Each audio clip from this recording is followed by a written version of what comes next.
Well, massive protests, I'm sure you've been seeing them on the internet, are erupting all over London as UK residents are pushing for tougher immigration policies and stricter border patrol. Let's bring in Rich Lowry, editor-in-chief of the National Review. These are, it looks like the whole nation is out on the street, at least a sizable portion of it. Could it lead to a change? Is Starmer close to getting canned? Yeah, I mean, he looks like he's on a knife's edge there. And they're beginning to say the UK might be ungovernable, which is what they usually say when there's poor governance. But right. I think it would be, I don't know, the 10th prime minister in 11 years or something. Yeah. It is very bad. And this is an issue that has been underappreciated. To some extent, talking about it has been suppressed. So you've had the rise of Nigel Farage's party there, which is making this front and center, which is has a lot of echoes of 2016 and Trump being willing to talk about this in a bull in the china shop way that was really refreshing to people. By the way, you mentioned in some part being suppressed. I think the UK by far leads every other nation in the number of people that have been arrested for what they've been putting online. Yeah, God knows what happens in Iran and God knows what happens in China. We can't, but in those countries where we can get a clear idea of what's happening, they are just arresting people left and right for speaking their mind. It's insane. Thank God for the First Amendment in this country, right, which is a bulwark, but they don't have a written constitution, and it's shameful. But you see politics is being roiled all over the advanced world by this issue of immigration. You know, you see it in Germany, you see it in the UK, you see it other places. That's the chief thing that's going on, that people see it and feel it in their lives,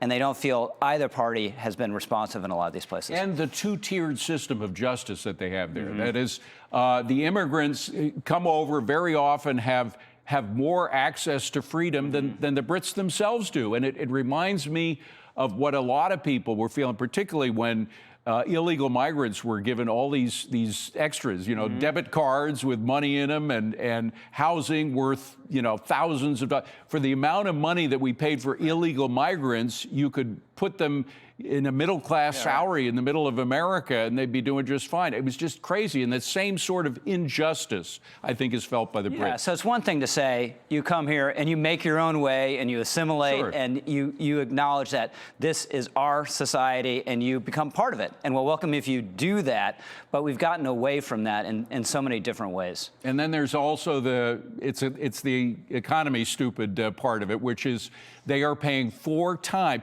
Even before the oil spike because of the Iran conflict, they're paying 4 times the amount of energy that we are here because of all their green energy programs. And then you have the tax situation, which is horrific as well, and their socialized medical system. Yeah, so the climate alarmism didn't get much traction in this country, at least not yet, thank goodness. But they changed their energy policies in response to this in Germany and the UK in ways that make 0 sense, and they're paying a huge price for it. Totally self-defeating policies. Now, England and the United States kind of follow each other from time to time. I mean, Margaret Thatcher was elected prime minister, and then came Reagan. Clinton was elected president, and then came Tony Blair. Will it be Nigel Farage now? Because it's not just against the Labour Party. It's primarily against the Labour Party. But it's also against the Conservatives because they went the green energy way about 20 years ago and just have moved a little bit from it since then. They dumped Liz Truss when she wanted to cut taxes. So, I mean, is it time for a MAGA-like politician, which is what Nigel Farage is? That's what you're getting with Farage. I don't know whether he'll ultimately be prime minister, but he's obviously riding a wave now. The difference is now Trump took over a party where Farage is going on the outside, which is easier to do in a system like the UK's. But there's no doubt this is a system that is distressed, and people want something different and are desperate for change. And when they do, they'll get their change, right? All right. Well, let's bring it back home because, alas, it appears that people here are getting kind of tired of waiting for change with regard to Iran, with the affordability thing, the polling. We just had a bunch of Fox News polls about how underwater Donald Trump is on the main issues. And Tom Bevan, he's the editor of Real Clear Markets. He's not a liberal guy. But he was asked on Bret Baier's show last night what he thought about these polls. Here's his response. Roll it.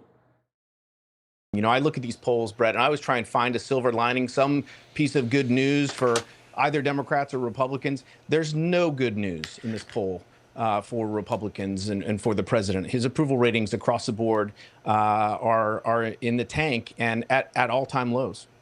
So can Trump turn it around? Can Republicans turn it around before the midterms? It's going to be tough.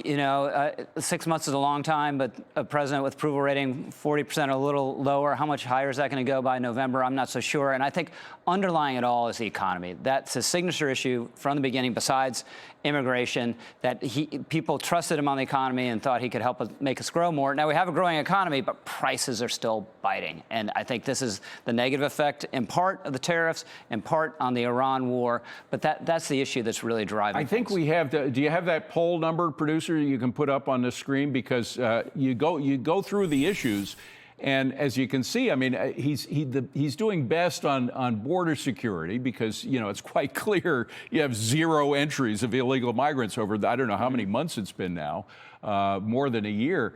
But on all the other issues, he's well underwater.